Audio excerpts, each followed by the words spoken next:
Alrighty. Fantastic fight here in the lightweight division. Charles Do Bronx Oliveira and Kevin the Motown Phenom Lee. Kevin Lee's, his career's kind of been rejuvenated. He's gone to TriStar. He's really, acclimating to their system and taking everything on board. It seems like he's totally, his personality's totally changed. His fighting style's totally changed.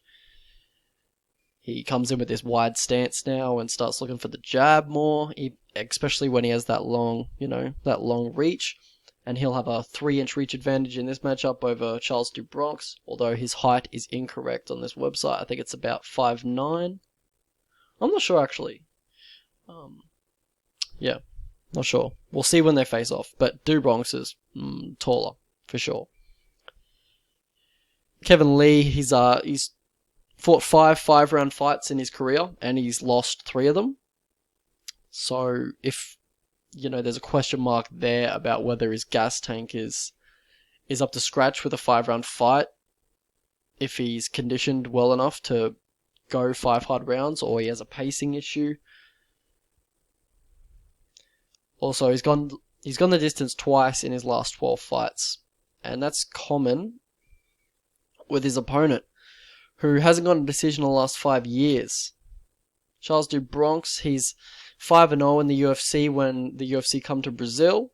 He's 16-0 in his career when he fights in Brazil, and I think he's 1-0 in Brasilia. I think he's fought in this stadium before, and not this stadium, but this locale. He's on a 6-fight finish streak, which is impressive no matter how you cut it.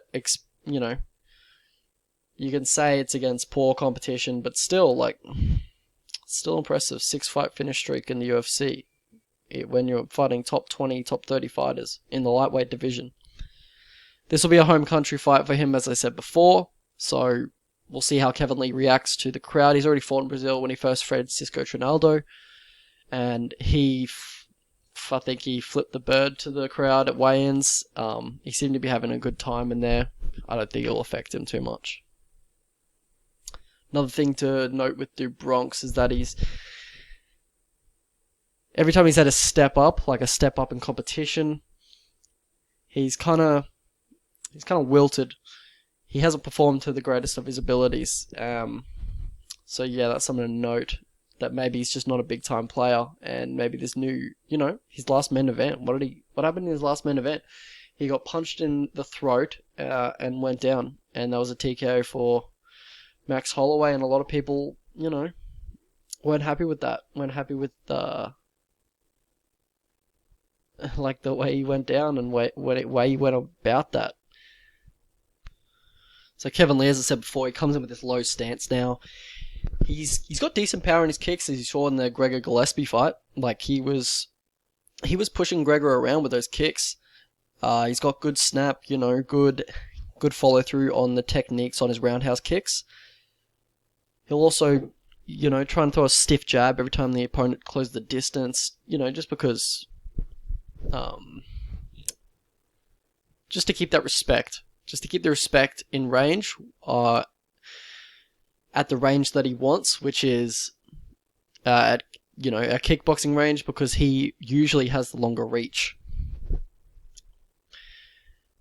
Do Bronx, on the other hand, he'll kind of, in the striking, mostly is a Muay Thai foundation. He'll mostly just kind of forward pressure you, kind of stalk forward, ease into range by taking small little steps. And yeah, he's got a bit of snap on his kicks too. He's got a little bit of power, maybe. Who knows? He's kind of hitting these chinny guys like Nick Lentz and Jared Gordon, but we don't quite have a good read on his power at the moment. But another thing with Do Bronx is that his head is always on the center line, which is common in Muay Thai fighters. They kind of just cover up and rope-a-dope. But in MMA, it's a bit dangerous, especially with the long fighter with a decent jab like Kevin Lee, who could really mark up the face of Do Bronx if he gets a few stiff jabs in and breaks the nose, maybe. But what makes this matchup interesting is the grappling.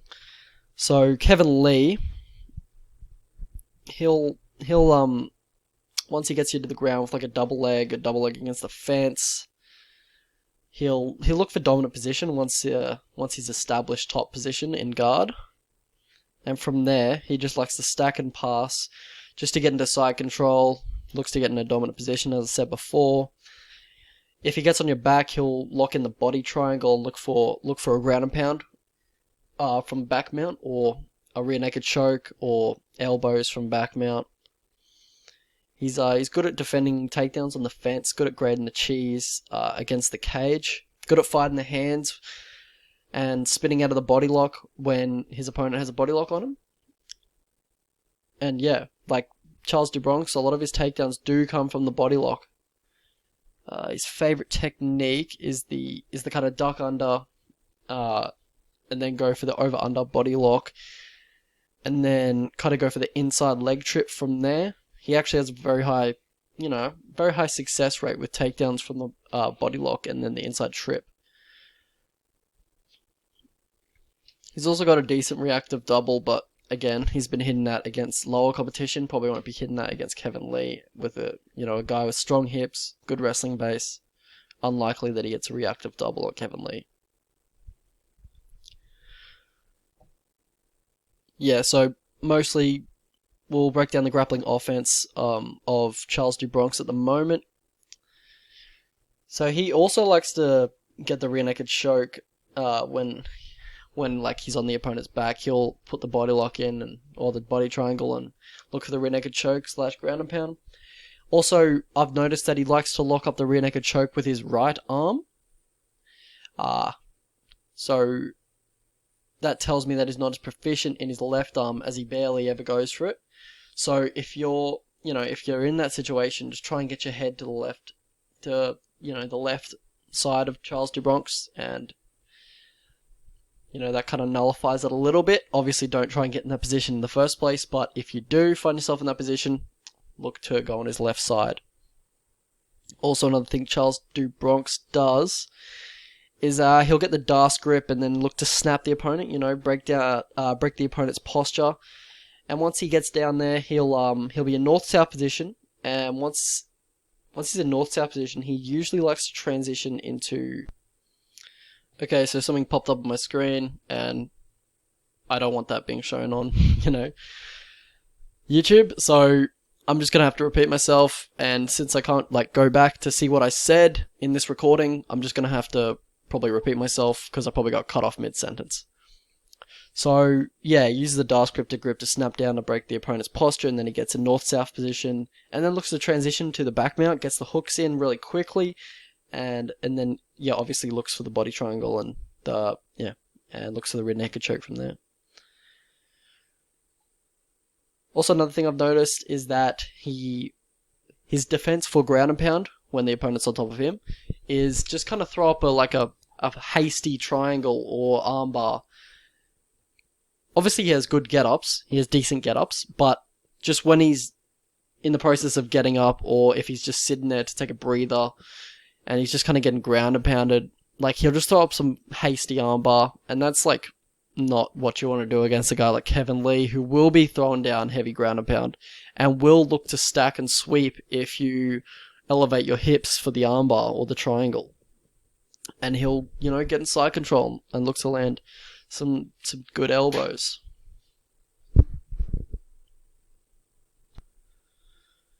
So how these guys win, how they win their fights. Charles do Bronx, he's obviously got really good Brazilian Jiu-Jitsu, really good offensive Brazilian Jiu-Jitsu. He's got, as I said before, a good success rate on the body lock entry takedowns. He's got really good grip strength in those wiry arms. When he's trying to lock in positions or he's trying to snap down with the Das, he's just got, good muscle memory in those positions. Not muscle memory, just good muscular structure for Brazilian Jiu-Jitsu. Good grip strength too. So also he has really good cardio on the low key, and also he has really good pace. He has really good volume. It seems like that, because he's never obviously gone. I think he's gone 3.5 rounds, and he's got a decision before. And he's been offensive the whole fight. He's He's got good cardio, I think. I think he will have better cardio than Kevin Lee. And yeah, he's like, it's just unknown because he's never been in a championship fight. He's been scheduled before, but never reached them, obviously got TKO'd in the first round.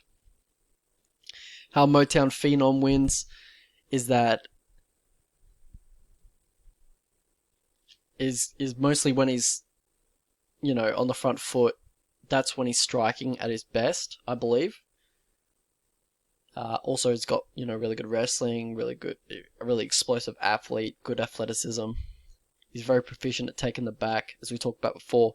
Good get-ups, and good, follow-up clinch escapes. Like, he's got good clinch escapes, knows how to break the body lock if he ever gets in a scramble. Physically strong for 155. You can just tell just by looking at him, and also the way he just kind of throws around opponents and the way he takes them down. He's also got very good technique, but also very strong. Also, he's got good timing on his takedown entries, good explosion. You see he gets very deep on his takedowns, and that's just evident. Because he's got such good timing and such good explosion. Also, he's got good top control. And knows when to advance position, knows when to land some ground and pound. He's a good fighter on top. Doesn't use it often enough. So how Motown Phenom, how he loses, is that he, kind of works too hard for takedowns sometimes, and is consistent with, or is persistent, with getting the opponent to the ground at times where he doesn't absolutely need to. Yeah, you saw that in the RDA fight. Just went for the takedown just for the 14 of the 15 minutes that they were going on for. He was working way too hard for the takedowns. Also, I'm not a huge believer in his coach, Dewey Cooper. I think he's way too focused on the striking of Kevin Lee. I think it's improving, but do what got you to the dance, and do what's your focus on your strengths, which is obviously your wrestling, top control, and ground and pound. That's what sets you apart from other fighters, not your striking.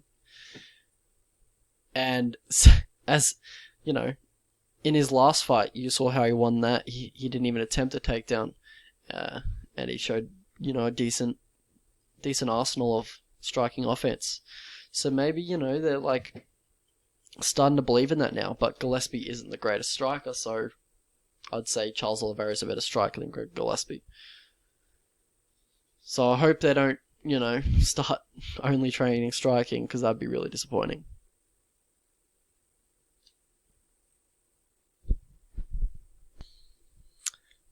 Yeah. Also, that he's prone to head kicks, kind of leans to the side. Leans to his right. Yeah, you saw him get head kicked against Edson Barbosa, and then he was doing the chicken dance. Also, he's got, very little head movement. Striking defense, not great. He's a tad bit shinny. Who really knows, but, it's up for debate. Also, he gasses in late round 2 in high-paced fights. We saw that in the RDA fight and the Tony Ferguson fight. A few excuses, potential reasons for that could have been because of the extra weight at welterweight, or staph infection during the Tony Ferguson fight. So, he's got legit alibis for both those fights, but, he's a muscular dude. You can't have that much muscle and be a cardio beast, Also, Charles Du Bronx, how he loses. There's a question over his heart. Sometimes it looks like he gives up, especially in that Cub Swanson knockout. What was that? No one gets knocked out like that. He's also got poor range management. He can be controlled and ground and pounded. He's... So, you can't really compare him to a Damian Maia or something, because Maia wouldn't just get controlled on the ground and get ground and pounded, just throw up a flimsy triangle. So you can't You can't compare the two. Also, he'll pull guard, which is, not a good look for the judges. Also, puts you in a disadvantageous position immediately. Also, his head's not tucked into his opponent's body when he's shooting a double leg, so he's open for that guillotine. Looks like he's got like a little bit of a chink in the armor in his body. You saw Pettis drop him with a body shot. You saw Swanson drop him to the body, or hurt him to the body. Some path to victory in this one. Okay, that message popped up on my screen again, so I had to I'll have to repeat what I was saying. But yeah, I'm just up the path to victory, and path to victory for Do Bronx is that, throw leg kicks. Lee's in that low stance, very heavy on the lead leg, just chomp up that lead leg, make it hurt, Also, if Kevin Lee goes for the single leg, we saw RDA have good success with defending the single leg with the Kimura trap, and you saw him go to that time and time again, and that defended the single legs from Kevin Lee. Also, you would like to be the aggressor in this fight, because Kevin Lee is not as good on the back foot as he is on the front foot. Set a pace, like a striking, scrambling pace that Kevin Lee cannot keep up 4 or 5 rounds. Make him work for takedowns. Don't just pull guard or something, Make it hard for him. Work on that gas tank. Also, Kevin Lee, as I said, I didn't say it before, but Kevin Lee gives his back up most times when he's getting back to his feet from all fours. So look to exploit that. Look to grab the back when he's, trying to get back to his feet. Path to victory for Kevin Lee. Takedowns, obviously, ground and pound, top control.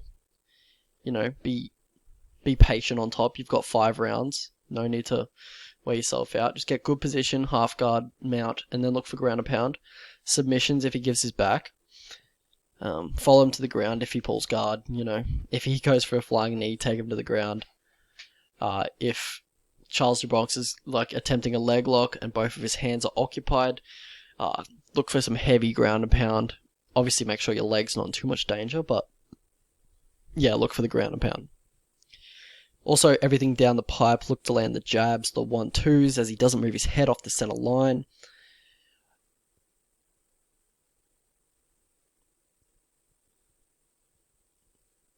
Okay, yeah.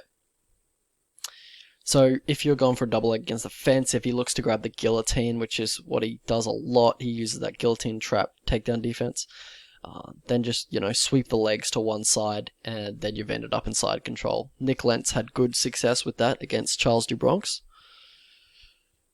And yeah, it's just an easy counter to that guillotine trap. Half guard, yeah, ground and pound. Don't stand up in his guard. Don't give him space, because he'll attack leg locks. He'll start scrambling if you give him space. Just keep on him, keep in the half guard position. Just look to allow ground and pound. Also, if you're tired, if you're feeling fatigued, don't go to the ground, because he'll lock up a submission just like that. Just look to keep it on the feet, look to be defensive. Don't go to the ground with him if you're tired, because he's just too dangerous. So how I see it going, I favour Lee to win the first 3 rounds with top control, ground and pound, maybe even get a finish.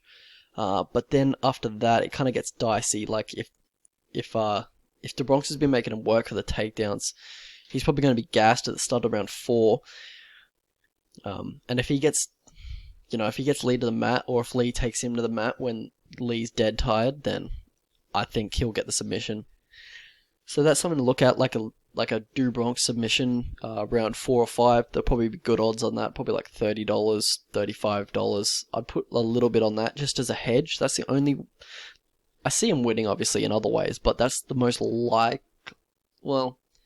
that's the most likely situation, I think, if the fight goes the way that I'm expecting it to go. And if it stays on the feet, I'd probably say Do Bronx wins on volume, and he's just, it's Brazil. So I can also see Do Bronx getting a body lock entry, but Kevin Lee will get back to his feet, or just break the body lock. I see him getting some good entries, but I think Kevin Lee's takedown defense is just too good. I think Lee with the right game plan, and as I said before, he's got good minds in his camp now. He's at TriStar, so he'll probably come in with the correct game plan, and I think he rolls here. I think he rolls, but needs to stay alert, obviously. But I think he dominates on the ground, just kind of takes DeBronx down and ground and pounds him, and yeah, introduces DeBronx to the the top 10 of the lightweight division. Yeah, I think this is a beatdown. To be honest, I've got the prediction is Lee TKO round 3, and we'll look at the money lines. We'll look at the betting lines here.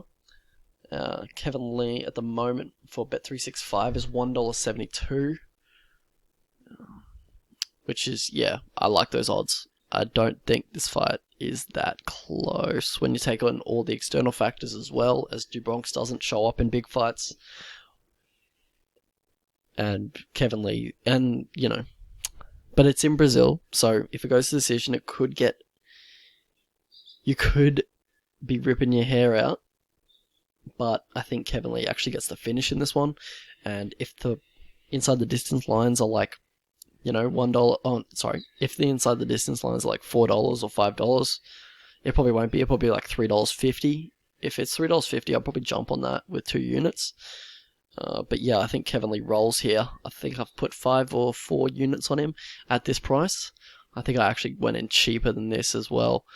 But yeah, I think Kevin Lee wins this fight.